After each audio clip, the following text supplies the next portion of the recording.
Hello everybody, welcome to a brand new series on the channel, Baldur's Gate 3. So there's a continue button. Basically the video file corrupted, so I just was trying a second chance at this and it worked this time. So we basically have the opening cutscene, which looks amazing.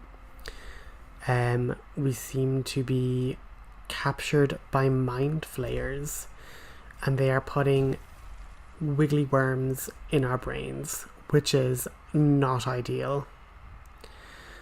But I'm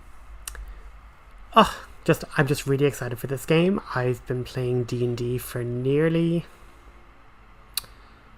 God, I want to probably say 10 years now. At this point, started playing it in college and just had an absolutely amazing time. I've DM'd for maybe 5 years. I've done about 2 campaigns, Curse of Strahd and Lost Mines of Phandelver. I've been in a campaign for a good number of years, and that's been super fun. Played tons of different classes because my characters, when they encounter vampires, they die. So I've kind of had a couple of different characters throughout the years, and obviously I kind of just wanted to play different classes as I went. But for this playthrough, I'm kind of going to a classic character of mine, Serena Bellefluer, Cleric Extraordinaire, Life Domain, and, you know, Life of the Party. Just the sweetest cinnamon roll there is. And unfortunately for our girl, she is getting a creepy thing in her brain. But I've always had like a super soft spot for the kind of healer support class. And Serena's whole origin story, like, she's kind of had a couple of different iterations throughout the years. But she first came into being in my very first D&D campaign. Was running it from my house and had 3 of my friends round, and we had a monk, a fighter and a rogue. And I said, there is no healing in this party, so I just made a little DMPC, Serena, who literally would just be a life cleric and would just literally be there to have healing on demand, basically. But we had a mixture of combat, but more so an RP play style, really. And yeah, the party just became so close knit, and yeah, Serena just became a well-liked character, and I've kind of carried her with me through different campaigns, and in general she just has a special place in my heart. So we are going to run with her now. And so how I always described Serena was that she had hair like sunshine and eyes like starlight. So we have these grey eyes, and we kind of have these long kind of flowing blonde hair. And like, I know we've only started the game, but like, it looks just gorgeous. And what I've basically learned is that if I try, or at least at the moment, my laptop the way it is, if I try and record for more than 20 minutes, it turns into a PowerPoint presentation. But if I do it in shorter bursts, it all seems to load and stay fine. And it's one of those things where I definitely spent an hour and a half in the first video just really wanting to get like the right look and the right this, that and the other. And so if I'm going a bit quickly through this, it's because I had already picked them all before, so I kind of knew where everything was and how I wanted it all to be, you know. But I've always loved clerics. Like, I just love their flexibility in terms of being able to kind of change spells at a long rest. Their spells are super diversified. So we're getting into the class there, and then our cantrips, guidance. I always pick guidance. Such a useful cantrip, especially in a very skill check heavy game. I wasn't sure how important lighting was going to be, and in hindsight, produce flame was probably a better option because it kind of doubles as you can hold it as like a torch in your hand, and you can kind of get a weaker fire thrown attack. But I just went for light. It was very kind of much more Serena-esque, because as I say, I had a party full of DPS boys, so the kills were theirs, and I literally was just there to basically put Sanctuary on herself, bless, and then throw a healing word out there, or use her preserve life channel divinity. So there was that. So she wasn't in general throwing offensive spells around the place. And I'm, again, because I kind of know that Serena won't necessarily be attacking, I don't mind putting down her strength a bit.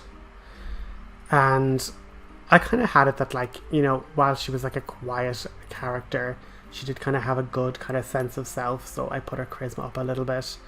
And I wanted to kind of be a bit of a peacemaker, so in terms of history, not that important. And yeah, so again, religion, I kind of have to have that one.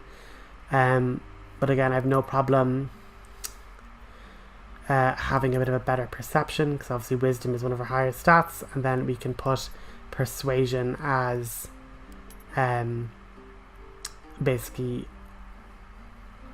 yeah, I think those are skills from like the class or skills in human. I don't, you know, this is a blind look here, and so I think that's from class, and then the other one is from my human proficiency, and then obviously the other two in the gold on the left hand side are from my background. So she's proficient in religion, insight, medicine, perception, and persuasion, and I think that is pretty darn okay.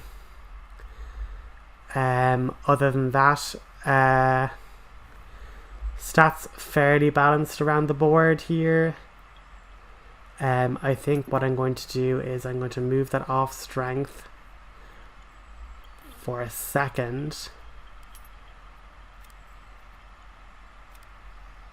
put it into charisma, move charisma down to 14, move that up to 10, and then I can move that to 12. And so are ending up with stats of 10, 10, 14, 12, 16, and 14. So fairly balanced, nothing negative, but nothing crazy high either. And then again, Guiding Bolt I don't mind because it's kind of an offensive spell, but it also gives advantage to another ally, so it's kind of like a but like my favourite spell in the game, Bless, love Bless, it's a fucking amazing spell. And so Shield of Faith is interesting because it actually lasts until your long rest, so you use it once and then you just have +2 AC, but like Protection from Evil and Good is just such a good spell, as is Sanctuary. So I feel like for Serena she will sort of be a bit of a pacifist build, but like definitely giving our like upfront and personal or like DPS character like Protection from Good and Evil, Sanctuary around herself, then casting like Bless or something for our other attackers, and then with Sanctuary she's basically less likely to be targeted by attacks, so then she won't be struggling with concentration checks. But this is our girl, this is Serena Bellefluer. And yeah, I had no idea what this was, so I was like, okay, is this like a guardian as in like her legal guardian? Wasn't entirely sure, so I just went with one of the other players essentially legally adopted her, our lovable monk Orvain illegally adopted her, while we had her dwarvish blacksmith godmother be like, no, I am actually the legal guardian over her. even though she was basically 18, but it was just the whole like, I want to look after her. No, I want to look after her. But in this universe, she went off by herself to Baldur's Gate to try and like, you know, bring light and healing to the people. And clearly that wasn't a good idea, because our poor girl got snatched by mind flayers. Also should mention, Lathander is her deity, a god of the harvest, of life, of new beginnings, of new hopes, things like that. But yeah, once again, like, amazing cutscenes.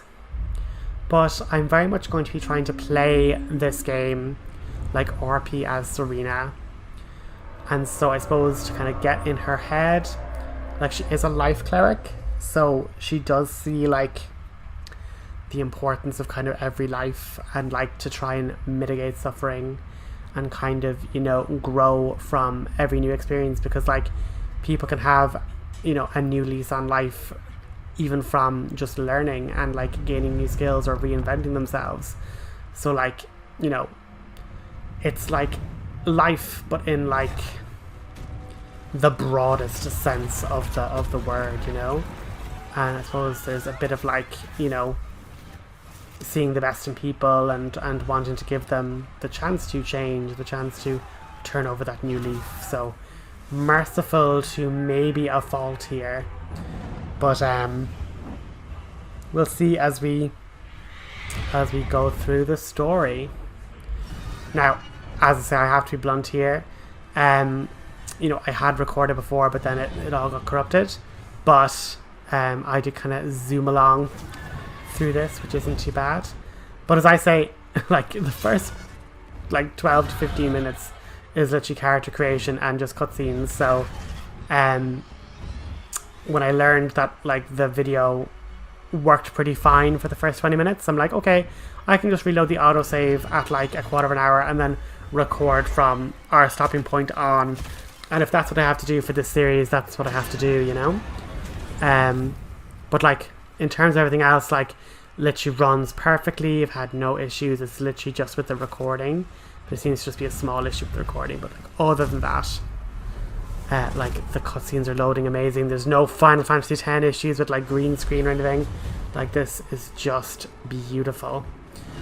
And from what I can see, the like Githyanki are dragon riders. Hello, Targaryens. But they are dragon riders, and I think they're chasing after the lady that we saw in the cutscene. So these mind players are obviously abducting people, and I think they're trying to like rescue her. But why she was taken, probably the same as like us, just for some sort of nefarious cultivating of their people or some such thing. Whether it's for slaves, I'm not sure. But yeah, the dragon is like blowing up everything.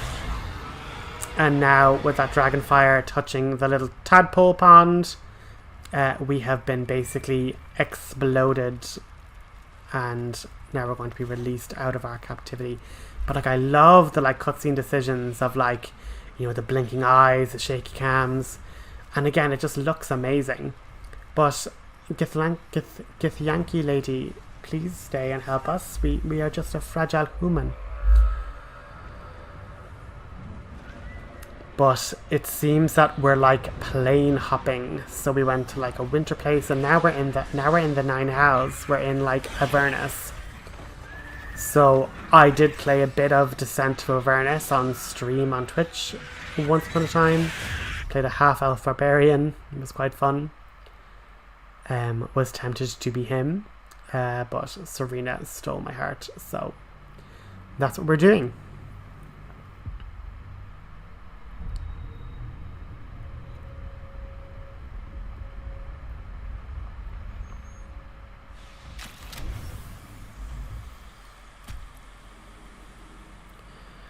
So here is our girl. She is released from the pod.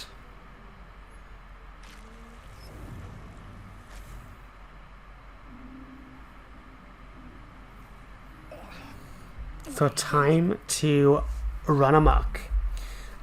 And in typical D&D player fashion, whenever you have guidance, it's like, is there potentially a skill check?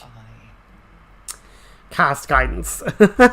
And I love that the game like is even like, oh, there's a check, you can like leave and then retry the check once you know there's a check. So we are going to cast guidance on ourselves, and we are going to then check this with a guidance bonus. But yeah, that would be absolutely disgusting. Like, imagine feeling an optic nerve wiggling. Would not be a vibe. So we have a D20 roll. Oh, 6 plus 1 plus a blessed dice of 3, or a guidance dice of 3, just allows us to pass, thankfully.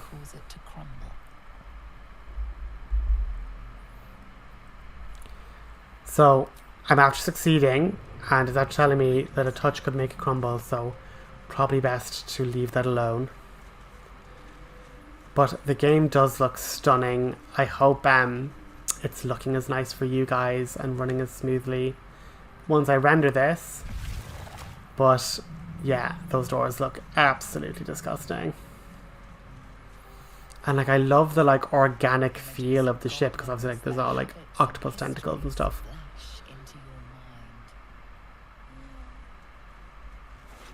But yeah, it seems that they're literally plane hopping to like study people or like beings.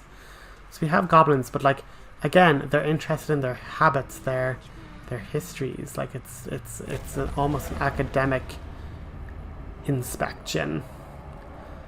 And here we have like our first like moral dilemma of this whole game, which is basically when I saw this I was like, oh god. And I was like hearing this like a voice, you know. Come on, Liam, turn the camera, let's go, move on. There we go.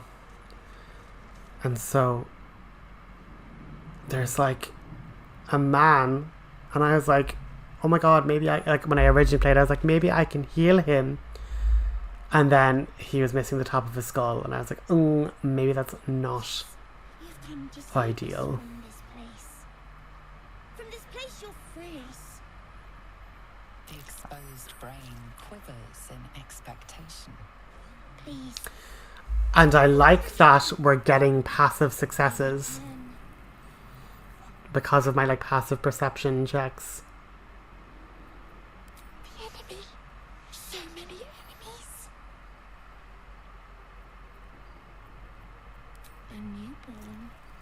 Born new from the And so, who am I talking to? The man or the brain? Talking to an intellect devourer, a minion of the mind flayers who abducted you.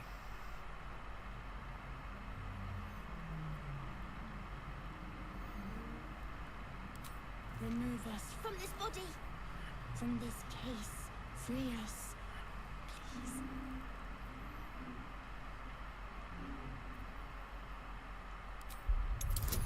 So let's try and investigate, girl.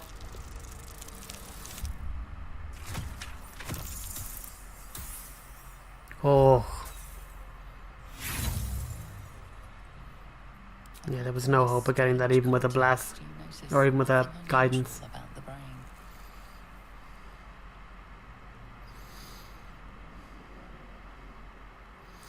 So she is not a strong girl, so we are going to try and dexterously pull. And I like that guidance lasts until it is like dispelled through like a time period, you know? The brain lifts from the skull, but you notice an opportunity. You could cripple the strange creature, making it more subservient should it prove a threat.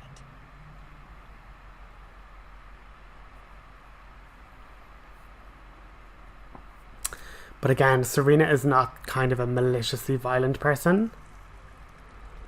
So it was very clear that this man was dead and this other living thing was inside it. And so now we have made a friend with a brain. Our freedom is ours. And that's going to be this episode, guys. Short and sweet, but that's the nature of how these are going to have to be. But I hope you guys enjoy, and I'm really looking forward to continuing into the next episode. So I'll catch you next time.